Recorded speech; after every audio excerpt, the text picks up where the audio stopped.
Mendoan menyatu dalam doa renungan dari Katedral Kristus Raja Purwokerto hari Jumat tanggal 23 Desember 2022 bersama saya Romo Martinus Ngarlan. Saudara-saudari sahabat Tuhan terkasih, selamat pagi berkah dalam hari ini. Kita akan merenungkan sabda Tuhan dari Injil Lukas bab 1 ayat 57 sampai dengan 66. Dalam nama Bapa dan Putra dan Roh Kudus. Amin. Tuhan bersamamu dan bersama rohmu. Inilah Injil suci menurut Lukas. Dimuliakanlah Tuhan. Genaplah bulannya bagi Elizabeth untuk bersalin dan ia pun melahirkan seorang anak laki-laki. Ketika tetangga-tetangganya serta sanak saudaranya mendengar bahwa Tuhan telah menunjukkan rahmat-Nya yang begitu besar kepadanya, bersukacitalah mereka bersama-sama dengan dia. Maka datanglah mereka pada hari yang ke-8 untuk menyunatkan anak itu, dan mereka hendak menamai dia Zakaria menurut nama bapaknya. Tetapi ibunya berkata, "Jangan, ia harus dinamai Yohanes." Kata mereka kepadanya, "Tidak ada di antara sanak saudaramu yang bernama demikian."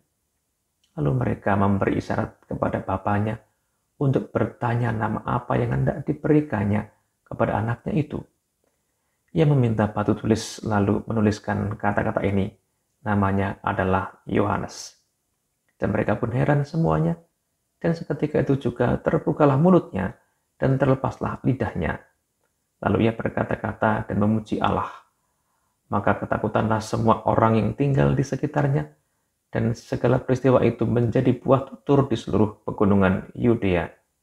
Dan semua orang yang mendengarnya merenungkannya dan berkata, "Menjadi apakah anak ini nanti?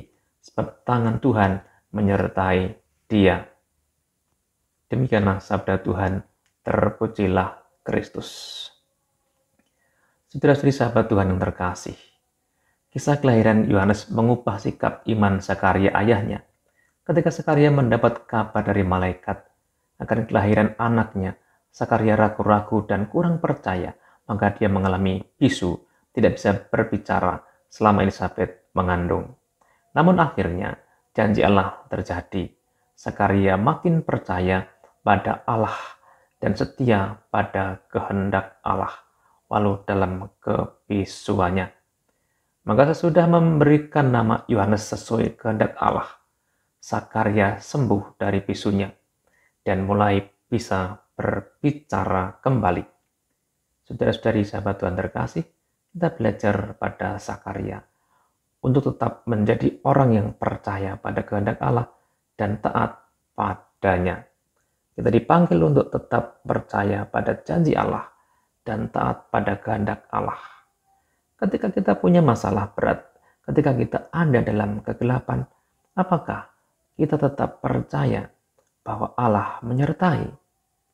Apakah kita tetap setia pada Allah? Atau kita mencari kekuatan lain di luar Allah? Mencari orang pintarkah? Atau mencari klenik di luar sana? Belajar pada Zakaria, kita dituntut berani untuk setia, taat dan percaya hanya kepada Allah saja. Allah tidak pernah meninggalkan kita. Allah tidak pernah ingkar janji, dan Allah selalu menyertai.